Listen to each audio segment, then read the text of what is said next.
हाँ, नमस्कार दोस्तों एवं छात्र छात्राओं। अपने YouTube channel GK Ravindra Chauhan के ऊपर आज फिर से मैं भरतपुर का जाट वंश टॉपिक लेकर के फिर से आपके बीच में हाजिर हूँ। राजस्थान जीके के अंदर क्या क्या पढ़ा चुका हूँ ये बता देता हूँ। राजस्थान का भूगोल, लॉकडाउन के दौरान, और राजस्थान की कला संस्कृति, ये अपने चैनल के ऊपर इसके A to Z टॉपिक, छोटी से बड़ी कोई भी कंपटीशन की एग्जाम हो, A to Z सभी टॉपिक इस चैनल के ऊपर मौजूद हैं। राजस्थान का इतिहास, राजस्थान में एकीकरण से पहले 19 रियासत थी। 10-11 रियासतों का इतिहास इस चैनल के ऊपर डाल चुका हूं। इससे पहले भारत का इतिहास, भारत की पॉलिटिकल साइंस, कंप्यूटर के, मैथ, रीजनिंग के ये टॉपिक भी हैं। अब राजस्थान पुलिस की बड़ी भर्ती है, तो पहले एक बार जीके में राजस्थान जीके कंप्लीट करता हूं, उसके बाद में इंडिया जीके फिर नए सिरे से चालू कर दूंगा। इससे पीछे की वीडियो आप चैनल के ऊपर देख सकते हैं, GK Ravindra Chauhan YouTube channel के ऊपर। कृपया इस चैनल को सब्सक्राइब कर दीजिए। देखो, ये ऑफलाइन क्लास का इंटरेस्ट कुछ अलग होता है, फिर भी परिस्थितियों को देखते हुए ये ऑनलाइन क्लास, हालांकि लॉकडाउन चालू करने से पहले, उससे पहले मैंने तो 12 महीने पहले ये चैनल के ऊपर वीडियो डालने शुरू कर दिए थे। तो जो विद्यार्थी रेगुलर जुड़ा रहेगा, निश्चित तौर के ऊपर उसको सफलता मिलेगी। लॉकडाउन के दौरान भी मैंने अपने आप को इतना समर्पित किया विद्यार्थियों के प्रति। प्रतिदिन वीडियो, नई वीडियो प्रतिदिन, यानी जिस तरह से रोजमर्रा के टाइम के ऊपर क्लास होती थी 3-4 घंटे की, उसी 3-4 घंटे को रूटीन को मैंने लॉकडाउन के दौरान रखा है। जो विद्यार्थी चैनल से लगातार जुड़े रहेगा, प्रत्येक वीडियो देखेगा, उसकी कंपटीशन से संबंधित है, उसकी सफलता के निश्चित तौर के ऊपर मैं गारंटी देता हूं। और पढ़ाई करने का इस लॉकडाउन से अच्छा अवसर कभी मिलेगा ही नहीं, क्योंकि न कहीं जाना न कहीं आना, बस किताबों के ऊपर ही रहो, किताबें पढ़ते रहो।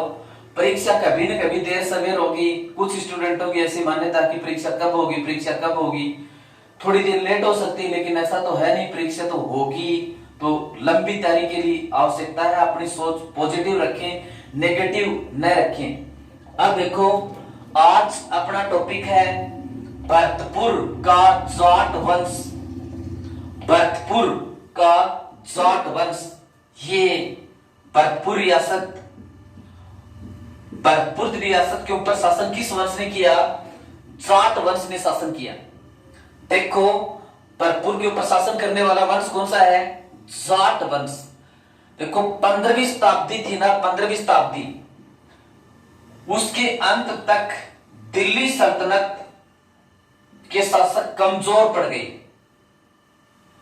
दिल्ली सल्तनत के शासक कमजोर पड़ गए। देखो, भारत के इतिहास में 1206 से 1526 का समय दिल्ली सल्तनत कहलाता है। दिल्ली सल्तनत, तो 15वीं जो सदी थी उसके अंत तक ये जो दिल्ली है, इसके शासक कमजोर पड़ने लगे। तो इसकी कमजोरी का फायदा उठा करके, और ये पंजाब और हरियाणा, यहां पर ये पंजाब है, फिर ये हरियाणा है, पंजाब और हरियाणा के ऊपर जो शासन करने वाला जाट वंश था, वो यहां पर ब्रज की ओर आ गया।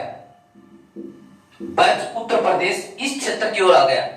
यानी 15वीं सदी के अंत तक जब दिल्ली सल्तनत कमजोर पड़ने लगी, तो पंजाब और हरियाणा के ऊपर शासन करने वाला जाट वंश ब्रज क्षेत्र, उत्तर प्रदेश की ओर आ गया।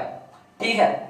फिर देखो, 17वीं सदी में, ये 17वीं सदी में यानी जाटों ने कहां कहां पर अधिकार कर लिया था? ये आगरा, उत्तर प्रदेश का आगरा, मथुरा और कोइल, एक ये मेरठ, ये भी उत्तर प्रदेश में है, और कोइल, यानी 17वीं सदी में आगरा, मेरठ, मथुरा, कोइल। ठीक है। और दक्षिण में ये चंबल नदी है, इस चंबल नदी को पार करके भी गोइद क्षेत्र है, इसके ऊपर भी अधिकार कर लिया था। गोइद, इसको हम गोहद भी कह सकते हैं, गोहद क्षेत्र के ऊपर भी जाटों का अधिकार हो गया था। अतः ये क्षेत्र जटवाड़ा प्रदेश कहलाया। जाटों का अधिकार होने के कारण से ये क्षेत्र क्या कहलाया? जटवाड़ा प्रदेश कहलाया। ठीक है। अपने राजस्थान के अंदर जाटों ने शासन करना कहां से शुरू किया? इस भरतपुर क्षेत्र से जाटों ने शासन करने की शुरुआत की। इसका भरतपुर नाम किसके नाम पर पड़ा? भरत के नाम पर। भरत के नाम पर, इस पर राम के भाई भरत के नाम पर इसका क्या नाम पड़ा? भरतपुर नाम पड़ा। और भरत का भाई या राम का भाई मान लो जो लक्ष्मण है, लक्ष्मण इस भरतपुर के जाट रियासतों का, जाट रियासत के शासकों का कुल देवता कह सकते हैं, यानी उसको कुल देवता के रूप में ये मानते हैं भरतपुर के जाट शासक। तो भरत के नाम से भरतपुर नाम पड़ा। राम लक्ष्मण भरत ये भाई हैं, तो लक्ष्मण इनका कुल देवता है भरतपुर के जाट शासकों का। ठीक है। अब बात करें आधुनिक जो भरतपुर है उसकी स्थापना 1733 के अंदर, और भरतपुर दुर्ग को बस भरतपुर के अंदर लोहागढ़ दुर्ग को बनवाया, और फिर उसकी लोहागढ़ दुर्ग को बनवाया और भरतपुर को नवीनतम तरीके से उसको जचाया। तो आधुनिक जो भरतपुर है इसका संस्थापक कौन माना जाता है? इसका संस्थापक वो शासक माना जाता है जिसने भरतपुर नगर बसाया, और वो शासक कौन सा था? पदन सिंह। पदन सिंह। ठीक है। भरतपुर का वास्तविक संस्थापक कौन है? पदन सिंह। अब इस तरह से इसकी शुरुआत हुई। फिर शासक देखते हैं गोकुल जाट, जो महत्वपूर्ण शासक आएंगे कंपटीशन के दृष्टि से, उनके ऊपर मैं डिटेल से बताऊंगा, बीच में नाम लिखता जाऊंगा। अब देखो इसके बाद में अगला शासक बनता है बच्चा। बच्चा ये राजस्थान में जाट शक्ति का उदय इसी के टाइम से माना जाता है। तो राजस्थान में जाट शक्ति का उदय किस शासक के टाइम से माना जाता है? बच्चा। बच्चा। फिर देखो बच्चा के बाद में अगला राजा बनता है भरतपुर का राजा राम जाट। ये कंपटीशन की दृष्टि से महत्वपूर्ण है। राजा राम जाट कंपटीशन की दृष्टि से महत्वपूर्ण है। इसका टाइम देखते हैं, 1685 से 88 तक रहे। 1685 से, और ये कब तक रहे? 1685 से 88 तक रहे। 1685 से 88 तक रहे। कौन? राजा राम जाट। भरतपुर के शासक 1685 से कब तक रहे? 88 तक रहे। इसके टाइम में मऊ का एक थानेदार था। मऊ का थानेदार था।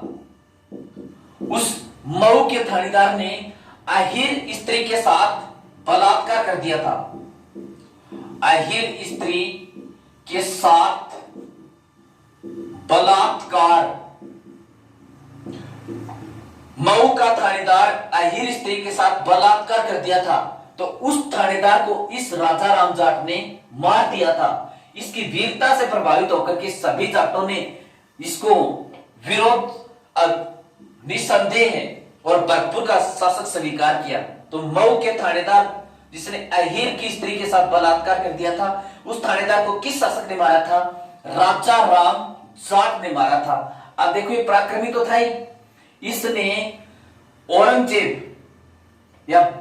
औरंगजेब ने इसके टाइम में बिशन सिंह जो आमेर का शासक था, उस आमेर के शासक ने इसको दबाने के लिए भेजा।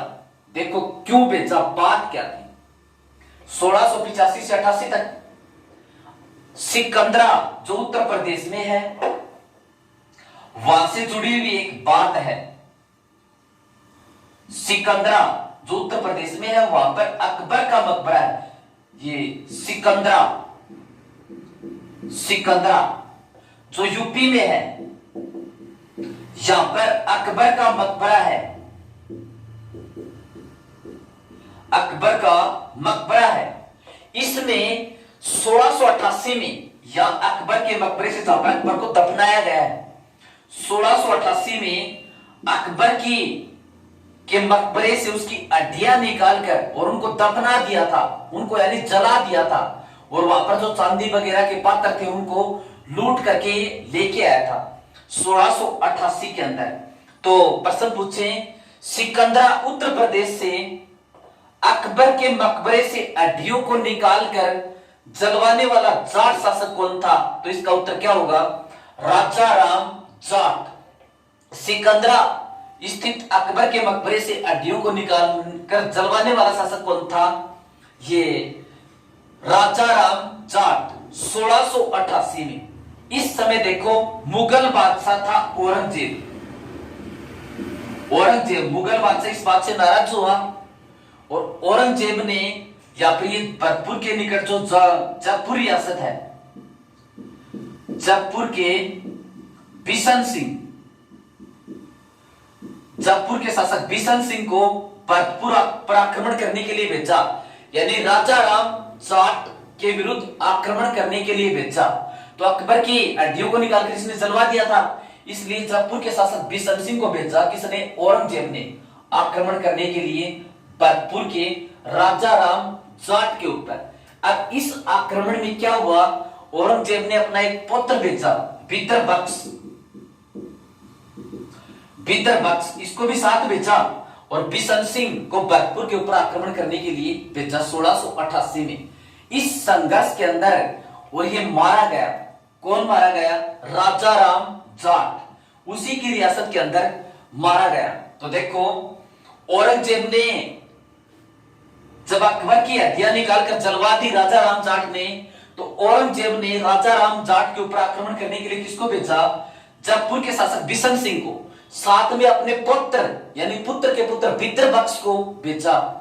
लड़ाई हुई तो भरतपुर के अपने ही क्षेत्र के अंदर और ये राजा राम जाट मारा गया। और राजा राम जाट जब मारा गया तो इसकी गर्दन काट करके, और यहां पर आगरा है उत्तर प्रदेश में, आगरा के लाल किले के सामने इसकी गर्दन काट करके उत्सव मनाया गया। किसकी गर्दन काट करके? राजा राम जाट की गर्दन काट के उत्सव मनाया गया। तो प्रश्न कई बार ये पूछते हैं कि भरतपुर का वह शासक जिसकी गर्दन काट करके आगरा के किले के सामने उत्सव मनाया गया, तो वो शासक कौन सा है? राजा राम जाट, यानी गर्दन काट कर आगरा में या आगरा के किले के सामने उत्सव मनाया। और किसने मनाया? औरंगजेब ने। तो वह शासक कौन था? राजा राम जाट। भरतपुर का वह शासक जिसकी गर्दन काट करके आगरा के किले के सामने उत्सव मनाया था औरंगजेब ने, वो शासक कौन सा है? राजा राम जाट। राजा राम जाट, ठीक है। अब देखो इसके बाद में अगला जो शासक बनता है वो अगला शासक है चूड़ामन। अगला शासक चूड़ामन। भरतपुर का अगला शासक बनता है चूड़ामन जाट। ये 1688 से 1722 तक रहा। 1688 से 1722 तक रहा, यानी कुछ समय तक औरंगजेब का समकालीन रहा। ये चूड़ामन जाट 1688 से 1722 तक रहा। इसके काल में एक घटना घटती है, औरंगजेब की मृत्यु हो गई। कब? 1707 में। 1707 में औरंगजेब की मृत्यु हो गई। अब औरंगजेब के पुत्रों में उत्तराधिकारी को लेकर के संघर्ष हुआ और संघर्ष हुआ था, युद्ध हुआ था। इस युद्ध को कहते हैं जाजाऊ का युद्ध। इस युद्ध को क्या कहते हैं? जाजाऊ का युद्ध हुआ था।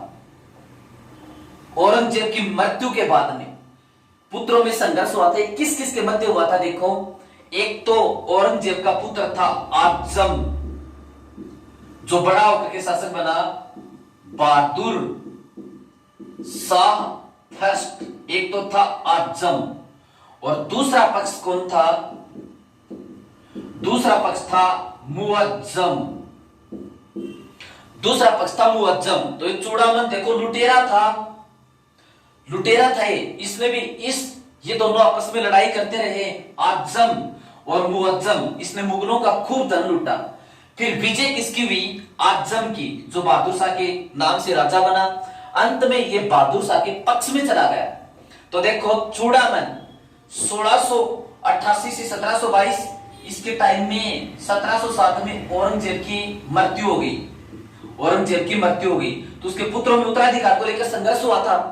आजम, एक पक्ष था आजम, दूसरा मुअज्जम।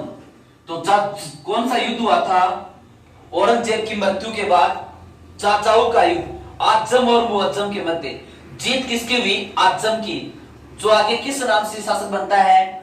बहादुर शाह प्रथम के नाम से शासक बनता है। और फिर किसके पक्ष में चला गया? बहादुर शाह प्रथम, इसी के पक्ष में रहा ये। ठीक है, अब देखो इसके बाद में इसके ऊपर और क्या प्रश्न बनते हैं। ये राजा राम का भाई था, राजा राम जो जाट है उसका भाई था ये चूड़ामन। फिर इसके बाद में ये आगे राजा बनता है। भरतपुर में जाट साम्राज्य का संस्थापक इसी को माना जाता है। भरतपुर में जाट साम्राज्य का संस्थापक, इस तरह से प्रश्न पूछेंगे भरतपुर में जाट साम्राज्य का संस्थापक किसे माना जाता है? तो किसे माना जाता है? चूड़ामन को। ठीक है, और इसने अपनी राजधानी कहां पर बनाई? थून। इसने अपनी राजधानी कहां पर बनाई थी? थून। तो भरतपुर में जाट साम्राज्य का संस्थापक कौन माना जाता है? चूड़ामन। इसने अपनी राजधानी कहां पर बनाई? थून। थून को इसने राजधानी बनाई। फिर देखो इसके पुत्र थे दो, एक तो मोखम सिंह, दूसरा जूलकरण। इसके दो पुत्र थे, एक तो मोखम सिंह, दूसरा जूलकरण। मोखम सिंह व जूलकरण, इन दोनों के मध्य एक बार विवाद हो गया, जमीन को लेकर के दोनों के मध्य विवाद हो गया। तो चूड़ामन इस विवाद को निपटाने के लिए चला गया, विवाद को निपटाने के लिए चला गया। तो चूड़ामन का अपमान किया किसने? मोखम सिंह ने। मोखम सिंह ने अपमान किया चूड़ामन का, और इस अपमान से अपनी बेइज्जती समझ करके और इसने जहर खा करके आत्महत्या कर ली थी। तो देखो चूड़ामन चाचाओं के युद्ध में बहादुर शाह प्रथम के पक्ष में, थून को अपनी राजधानी बनाई। राजस्थान में जाट साम्राज्य का संस्थापक किसे माना जाता है? चूड़ामन को ही माना जाता है। अंत देखो इसका कैसा हुआ। इसके पुत्र थे मोखम सिंह, जूलकरण, दोनों के मध्य विवाद हो गया था और इसने मोखम सिंह ने इस चूड़ामन का अपमान किया। फिर उस बेइज्जती से परेशान होकर के इसने जहर खा करके आत्महत्या कर ली थी। किसने? चूड़ामन ने आत्महत्या कर ली थी, चूड़ामन ने। अब देखो इसके बाद में अगला शासक कौन बनता है? चूड़ामन के बाद में इसका पुत्र मोखम सिंह अगला शासक बनता है। चूड़ामन के बाद में इसका पुत्र मोखम सिंह, जो 1722 से 1722 तक ही रहा। 1722 में इसको खदेड़ दिया। तो इसके बाद में अगला राजा कौन बनता है? बदन सिंह। अगला भरतपुर का शासक कौन बनता है? बदन सिंह। ये बदन सिंह कब से कब तक रहे? 1722 से और 56 तक रहे। 1722 से और 56 तक रहे। कौन? बदन सिंह। बदन सिंह के ऊपर क्या क्या प्रश्न बनते हैं? भरतपुर के अंदर एक डीग पड़ता है, डीग। तो डीग के अंदर इसने किला बनवाया। डीग के किले व डीग के जल महलों का निर्माण शुरू। डीग के किले व डीग के किले, यहां पर डीग के दुर्ग और डीग के जल महलों का निर्माण शुरू किसने करवाया था? बदन सिंह ने करवाया था। डीग के किले व जल महलों का निर्माण शुरू किसने करवाया था? इस बदन सिंह ने करवाया था। ठीक है, अब देखो इसके बाद में बदन सिंह के ऊपर और क्या प्रश्न बनते हैं। इसको भरतपुर के जाट वंश का वास्तविक संस्थापक माना जाता है। किसको? बदन सिंह को। भरतपुर के, या सीधा कहे तो जाट वंश का वास्तविक संस्थापक तो जाट वंश का वास्तविक संस्थापक कौन हो गया? ये बदन सिंह को माना जाता है। तो डी जो भरतपुर के अंदर है, जिसको जल महलों की नगरी कहते हैं, कई कंपटीशनों में पूछते हैं जल महलों की नगरी किसे कहते हैं, तो डीग को कहते हैं। डीग के किले व जल महलों का निर्माण शुरू किसने करवाया था? बदन सिंह ने। जाट वंश का वास्तविक संस्थापक किसे माना जाता है? बदन सिंह को ही माना जाता है। ठीक है, अब देखो इसके बाद में अगला शासक कौन बनता है? अगला शासक बनता है सूरजमल जाट। अगला राजा बनता है सूरजमल जाट। सूरजमल जाट ये 1756 से 1763 तक रहे। 1756 से 1763 तक रहे कौन? सूरजमल जाट। 1756 से 1763 तक भरतपुर के यहाँ के शासक रहे। इससे संबंधित देखो क्या प्रश्न बनते हैं। इसके पिता का नाम था रूप सिंह। ये कोई राजा का पुत्र नहीं था। इसके पिता का नाम था रूप सिंह। इसकी माता का नाम था देवकी। माता का नाम था देवकी। सूरजमल जाट कोई राजा का पुत्र नहीं था। इसके पिता का नाम था रूप सिंह, इसकी माता का नाम था देवकी। अब रूप सिंह इसकी मृत्यु हो गई, इसकी मृत्यु हो गई तो ये देवकी विधवा हो गई। देवकी विधवा हो गई। अब देवकी विधवा हो गई तो देवकी की जो बहन है, देवकी की बहन, उसकी शादी की गई थी बदन सिंह के साथ। बदन सिंह के साथ यानी ये देवकी अपनी बहन से मिलने के लिए, और इसका जो पुत्र था सूरजमल, देवकी का पति रूप सिंह की मृत्यु हो गई तो ये विधवा हो गई। विधवा हो गई तो ये देवकी अपने पुत्र इस सूरजमल को लेकर के अपनी बहन के पास मिलने के लिए चली गई। और ये इसकी बहन कौन थी? जो बदन सिंह राजा था, हमने पढ़ा है, उसकी पत्नी थी। तो बदन सिंह ने इस देवकी के ऊपर उसकी नजर पड़ी और वो उससे मोहित हो गया। और उससे मोहित हो गया तो फिर इस बदन सिंह ने देवकी के साथ शादी कर ली। तो शादी कर ली तो इसके और जो पुत्र हुए उनको राजा नहीं बनाया इसने। ये जो पहले से पुत्र था रूप सिंह, जिसको हम रूप सिंह का जो पुत्र है सूरजमल, जिसको हम गेलड़ पुत्र भी कह सकते हैं। गेलड़ पुत्र यानी शादी से पहले का जो पुत्र होता है वो गेलड़ पुत्र कह सकते हैं। ये चालाक और इसकी समझदारी से प्रभावित होकर के बदन सिंह ने उत्तराधिकारी घोषित किया किसको? सूरजमल को। 1756 से कब तक रहे? 1763 तक रहे। अब सूरजमल ये चालाक था, इस राजनीतिक सूझबूझ थी, इसी राजनीतिक सूझबूझ के कारण से इसको क्या कहते हैं? बदन सिंह को जाटों का प्लेटो या अफलातून। जाटों का प्लेटो या अफलातून किसे कहते हैं? सूरजमल जाट को कहते हैं। जाटों का प्लेटो या अफलातून किसे कहते हैं? सूरजमल जाट को कहते हैं। इसकी चालाकी, इसकी समझदारी और इसके इसी व्यवहार के कारण से इसको जाटों का प्लेटो कहते हैं, सूरजमल जाट को। अब देखो इस सूरजमल जाट के बाद में अगला राजा कौन बनता है? जवाहर सिंह। भरतपुर का अगला शासक बनता है जवाहर सिंह। ये जवाहर सिंह 1763 से 69 तक रहे। 1763 से और कब तक रहे? 1769 तक रहे। 1763 से कब तक रहे? 69 तक रहे। इसका एक बार दिल्ली के शासकों के साथ संघर्ष हुआ था। दिल्ली के शासकों के साथ इसका संघर्ष हुआ था। जो लाल किला है दिल्ली में, लाल किला है दिल्ली में, उसका एक दरवाजा था 8 धातु से निर्मित। दिल्ली के शासकों के साथ इसका संघर्ष हुआ था। तो दिल्ली का जो लाल किला है, जिसका निर्माण शाहजहां ने करवाया था, लाल किला, उसके अष्ट धातु निर्मित किवाड़, अष्ट धातु निर्मित किवाड़ ये लेकर के आ गया था कौन? जवाहर सिंह। 1763 से और कब तक रहे? 1769 तक। ठीक है, तो देखो दिल्ली के लाल किले से अष्टधातु निर्मित दरवाजा लाने वाला शासक। तो इसका उत्तर क्या होगा? जवाहर सिंह। इसका उत्तर क्या होगा? जवाहर सिंह। दिल्ली के लाल किले से अष्टधातु निर्मित दरवाजा लेकर आने वाला शासक कौन था? जवाहर सिंह।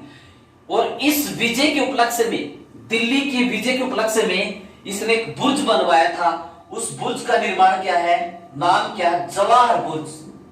तो जवाहर बुर्ज जो भरतपुर में है, भरतपुर के किस शासक ने बनवाई थी? जवाहर सिंह ने बनवाई थी। किस विजय के उपलक्ष्य में? दिल्ली के मुसलमान शासकों के विजय के उपलक्ष्य में इसका निर्माण करवाया था। अब देखो, इसके बाद में अगला शासक जवाहर सिंह के बाद में अगला शासक कौन बनता है? रणजीत सिंह।